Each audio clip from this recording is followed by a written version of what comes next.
नमस्कार, मैं कीर्तिमान मनीष। आप सभी को हैप्पी दीपावली। और आज मैं आपको समझाने जा रहा हूँ जो मैंने पिछली वीडियो में कैलेंडर के ऊपर टॉक करा था। आज उसका डिटेल लॉजिक जो है वो समझाने जा रहा हूँ, तो उसको आप ध्यान से देखें। उसमें मैं दो ऑपरेटर यूज़ करूँगा, एक RX, एक QX। इसका मतलब है कि जो ये नंबर x है उसे मैं 7 से डिवाइड करके जो रिमाइंडर आता है मैं उसे नोट करूंगा। अच्छा, QX है, उसका मतलब है कि इस x नंबर को मैं 4 से डिवाइड करके जो आपका क्वेश्चन आएगा उसे नोट करूंगा। ठीक है। उसके बाद मैं आपको एक चीज समझाऊं कि एक पीरियड होता है, जो एक चीज बार बार रिपीट होती है एक अंतराल के ऊपर, उसे हम पीरियड बोलते हैं। तो हमारे को यहाँ पीरियड जो है उसलिए समझना जरूरी है क्योंकि जैसे सपोज आज 1 तारीख है, संडे है सपोज आज, तो 7 दिन का पीरियड होता है डेज में। अगर मैं 7 जोड़ता हूँ तो 8 आता है और 8 को फिर वापस संडे पड़ता है। ठीक है। तो ये साइकिलिंग का जो प्रोसेस है, तो उसमें जो डेज एक्स्ट्रा निकलते हैं वो हमें निकालना होता है। तो अब जैसे मुझे सपोज कोई भी वर्ष लेना है, सपोज जैसे 2012 लेना है, तो मैं उसका 2011 को लेके चलूंगा क्योंकि 2011 में कितने पीरियड जा चुके हैं, कितनी साइकिलिंग हो चुकी है, उसके जो एक्स्ट्रा डेज बचेंगे वो मेरे काम के हैं। जो मैं डे प्रिडिक्ट करने जा रहा हूँ उसमें काम आएंगे। ठीक है। अब देखें जो इसका लॉजिक है डिटेल, कि हम प्रिडिक्ट कर सकते हैं कोई भी डे, किसी भी डेट का, प्रेजेंट, पास्ट और फ्यूचर का। उसके लिए सबसे पहले आपने क्या करना है कि एक ईयर सीड निकालना होता है। तो ईयर सीड जो ईयर -1 करते हैं उसका R और Q ऑपरेटर करके उन दोनों का सम करके भी हम R करते हैं, मतलब 7 से डिवाइड करके जो रिमाइंडर आता है उसको नोट करते हैं। उसके बाद मंथ सीड निकालते हैं। सबसे इंपॉर्टेंट पार्ट है ये वाला, उसको समझने के लिए देखें पूरी टेबल है। जैसे मंथ जनवरी में 31 डेज, फरवरी में 28 डेज होते हैं नॉन लीप ईयर के अंदर, और मार्च में 31 डेज होते हैं, अप्रैल में 30 डेज होते हैं। तो इस तरीके से डेज हैं। हमारे काम की चीज इसके अंदर ये है कि number of days before this month in a year is what. अब जैसे जनवरी के अंदर इस ईयर का पहला मंथ है, इससे पहले कुछ भी डेज पास नहीं हुए हैं, तो हम इसको 0 ले रहे हैं इसीलिए, क्योंकि जनवरी से पहले कोई महीना नहीं होता। तो भाई ये हमने 0 इसलिए लिया। उसका R ऑपरेटर 0 का करके वो भाई 7 से डिवाइड होगा नहीं, यही रिमाइंडर आना है, 0 आ जाएगा। अब फरवरी के अंदर, फरवरी से पहले किसी भी वर्ष के 31 डेज पास होंगे। ठीक, उसका मैंने R ऑपरेटर निकाला, भाई 7 से डिवाइड करके रिमाइंडर नोट कर लिया। अच्छा, अब आते हैं मार्च के ऊपर। मैं ये जो कॉन्सेप्ट मंथ सीड का समझा रहा हूँ ये नॉन लीप ईयर को लेके चल रहा हूँ। मार्च में आपके 31 डेज होते हैं, कि मार्च से पहले आपके वर्ष के कितने डेज पास हो चुके हैं। जनवरी के 31, 28, फरवरी के 59 डेज पास हो चुके हैं। उसका मैंने R ऑपरेटर लिया तो वो भी 3 आया, बिकॉज भाई 7 से डिवाइड करके रिमाइंडर 3 बचता है।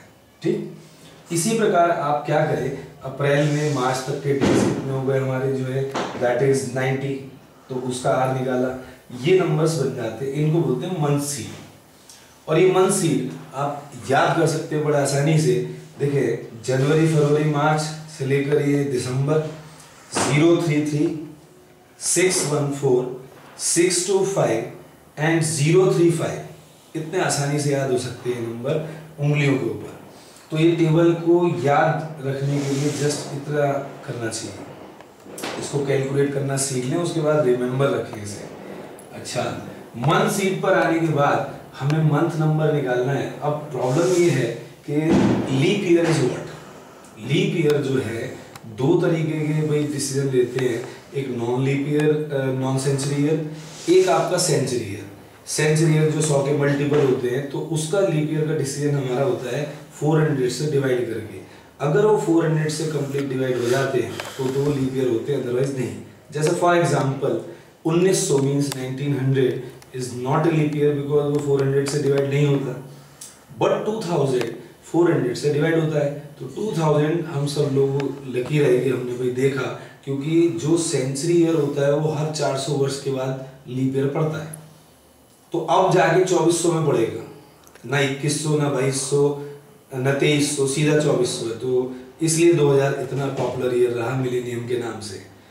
और नॉन लीप ईयर जो है भाई उसका तो ये होता है कि भाई 4 से जो नॉन सेंचुरी ईयर है जस्ट 4 से डिवाइड करके देखें, अगर वो कंप्लीट डिवाइड हो रहा है तो वो लीप ईयर है अथवा नॉन लीप ईयर है। अच्छा, ये डिसीजन आपका लीप नॉन लीप का फंडा ओके हो गया। उसके बाद आते हैं मंथ नंबर निकालने में लीप ईयर, लेकिन हमारे लिए बहुत इंपॉर्टेंट चीज ये रहेगी कि अगर नॉन लीप है और लीप के जनवरी और फरवरी आपके हैं अगर, तो उसके लिए हमारा फॉर्मूला यही रहना है। कारण इसका ये है कि भाई जो फरवरी के बाद होता है ना, क्योंकि फरवरी में 29 डेज होते हैं, उसका इम्पैक्ट मार्च ऑनवर्ड चलता है। इसीलिए जो लीप ईयर है मार्च ऑनवर्ड वही आपका +1 होगा, क्योंकि उस डे का जो फर्क पड़ेगा वो वही पड़ेगा। तो लीप ईयर आपका मार्च टू दिसंबर के लिए ये formula, otherwise non leap year and leap जनवरी फरवरी के लिए यही फॉर्मूला। आपने मंथ नंबर निकालना है। मंथ नंबर निकालने के बाद डी निकालते हैं और उसके अंदर प्रेडिक्शन वर्क अब यहाँ फाइनल टच आ रहा है कि जिस डेट को आपने प्रेडिक्ट करना है वो लीजिए, तारीख मतलब, और मंथ नंबर जो अभी हमने निकाला वो लीजिए, उनका सम करके उसे 7 से डिवाइड करके उसका रिमाइंडर नोट करें। इस टेबल में चेक कीजिए कि भाई जितना रिमाइंडर आपका बचता है यहाँ पर वो आपका भाई 1 बचता है तो संडे है, 2 बचता है तो ट्यूसडे है, सॉरी मंडे है, एंड 3 बचता है ट्यूसडे है, एंड सो ऑन। अब इसी को आप पूरा ढंग से समझने के लिए एक लॉजिक देखते हैं। देखें, इस एग्जाम्पल के थ्रू समझते हैं। जैसे सपोज 15 अगस्त 1947 जो भाई इंडियंस के लिए बहुत इंपॉर्टेंट डे है, उसका डे प्रेडिक्ट करना है कि उस दिन क्या था। तो सबसे पहले 1947 में एक लेस करके उसका आर और क्यू निकाल के उन दोनों को ऐड करके आर निकालें, ठीक, और वो आपका फाइनली आ रहा है 3। मंथ सीड क्योंकि अगस्त है तो अगस्त के हिसाब से देखें तो भाई 8वें नंबर पे जो पड़ रहा है वो 2 है, तो इस 2 को यहाँ से भी देख सकते हैं आप। मंथ सीड जो है वो 2 हो गया। अब मंथ नंबर की बारी, तो ईयर सीड 3, ये आपका मंथ सीड हुआ 2, इसका आपका आर निकाल दीजिए सम का 5 आ गया। अब आपका 15 अगस्त डेट हो गई 15, 5 आपका ये भाई मंथ नंबर है, इसका आपने सम करके आर निकाला, जो कि आपका क्या आ रहा है, डी बराबर 6 आ रहा है, और 6 हमारा है फ्राइडे। तो उस दिन 15 अगस्त 1947 को फ्राइडे था, शुक्रवार था।